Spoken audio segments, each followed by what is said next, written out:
The sun was setting behind the tall houses of the city, and the streets slowly grew quiet. Servants finished their work. Doors closed.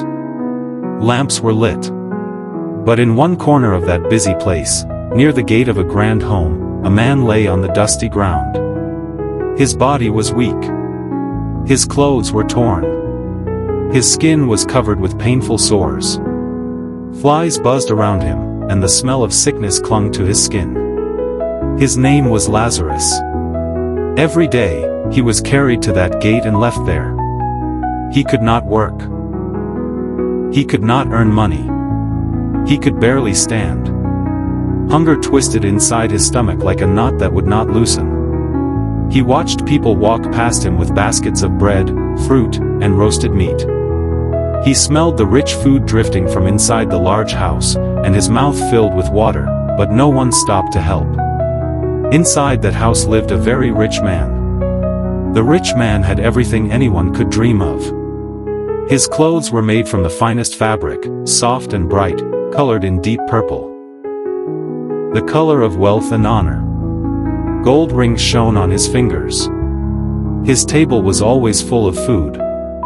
Servants hurried around him, carrying plates piled high with warm bread, juicy meat, sweet cakes, and cool drinks.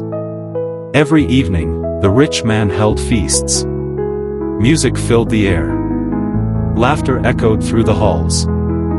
Friends gathered to celebrate, to eat, to drink, and to enjoy life. The rich man smiled as he tasted the best food and listened to the music. He felt safe. He felt important. He believed his life would always be this way. But just outside his gate, Lazarus lay in the dust. Day after day, Lazarus waited. He did not ask for riches. He did not ask for comfort.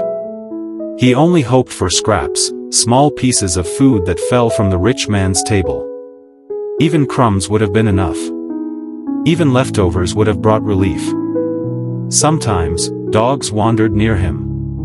They were not gentle pets, but street dogs, hungry and rough. They came close and licked his sores.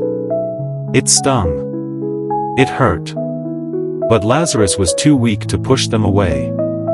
He closed his eyes and endured the pain, whispering quiet prayers in his heart. He felt forgotten by people, but he still trusted God. The rich man saw Lazarus many times.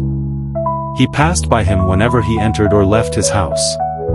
He noticed the thin body. He noticed the sores. He noticed the outstretched hand. But he never stopped. He never offered bread. He never called a servant to help. His heart had grown hard, like stone baked in the sun. To him, Lazarus was just part of the street, something to ignore. Years passed like this. The rich man continued to live in comfort, surrounded by wealth and laughter. Lazarus continued to lie at the gate, surrounded by dust and pain. Their lives were very different, like day and night, like light and shadow. But one day, everything changed. Lazarus grew weaker than ever before. His breathing became slow and shallow. The strength left his body. His eyes, once full of quiet hope, began to close. There were no doctors beside him. No family holding his hand. No crowd gathering to say goodbye. He died alone on the ground outside the gate. People may have walked past his still body without stopping. Some may have looked at him with pity. Others may have turned away quickly. There was no funeral procession. No music. No grand ceremony. To the world, his life seemed small and unnoticed. But heaven noticed. At the moment Lazarus took his last breath, something beautiful happened. Angels came. They did not come with noise or fear. They came with peace. They lifted Lazarus gently, like a precious treasure, and carried him to a place of comfort. A place of rest. A place where pain could never touch him again. He was taken to Abraham's side, a symbol of safety, joy, and eternal peace with God. For the first time in his life, Lazarus felt no hunger. No sickness. No loneliness. His tears were gone. His suffering was over.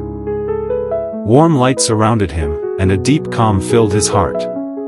Not long after, the rich man also died. This time, the city noticed. People gathered. Servants prepared a grand funeral. Fine clothes were placed on his body. Music played. Voices spoke about his success and wealth. Many came to honor him. From the outside, it looked like a respectful farewell. But something very different happened after his death. The rich man opened his eyes again, but he was not in comfort. He was in a place of torment. Heat surrounded him. Flames burned around him. The air felt heavy and suffocating. Pain shot through his body like fire. Fear gripped his heart, and for the first time in his life, he felt completely helpless. He looked around desperately, searching for relief. Then, in the distance, he saw something that shocked him. Far away, in a place of light and peace, he saw Abraham. And beside Abraham, resting safely and calmly, was Lazarus. The poor man who had once lain at his gate.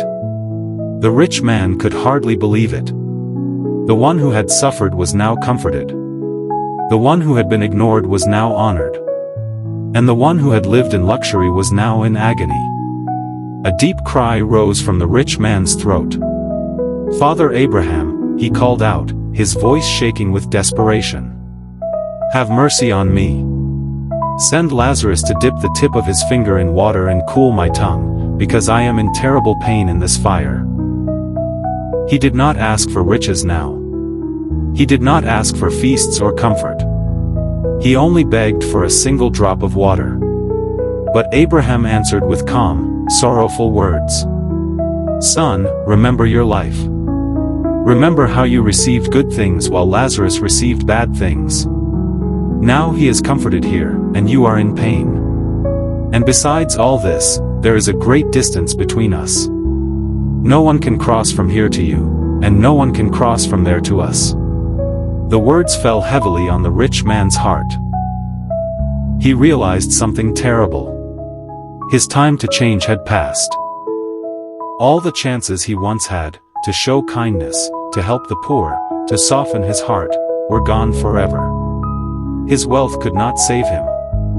His power could not rescue him. His status meant nothing in that place. Only his choices remained.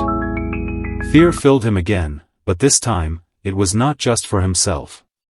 Suddenly, he remembered his family, his 5 brothers who were still alive on earth. He thought about their lives, their habits, their comfort. He imagined them living just like he had lived, ignoring the suffering around them. Panic rose in his chest. "Father Abraham," he pleaded again, "please send Lazarus to my father's house. I have 5 brothers. Let him warn them, so they will not come to this place of torment." His voice trembled with urgency. But Abraham replied gently, "They have Moses and the prophets. Let them listen to them." The rich man shook his head in desperation. "No, Father Abraham. But if someone from the dead goes to them, they will repent." But Abraham answered with firm truth. "If they do not listen to Moses and the prophets, they will not be convinced even if someone rises from the dead." Silence followed those words. Heavy. Final. Unchangeable. The rich man understood at last. Life on earth was not just about comfort or success. It was about the condition of the heart, about love, mercy, and obedience to God. Every day, people walk past someone in need. A hungry child. A lonely neighbor. A struggling friend. A stranger asking for help. Sometimes, it is easy to look away. But this parable reminds us that kindness is never small.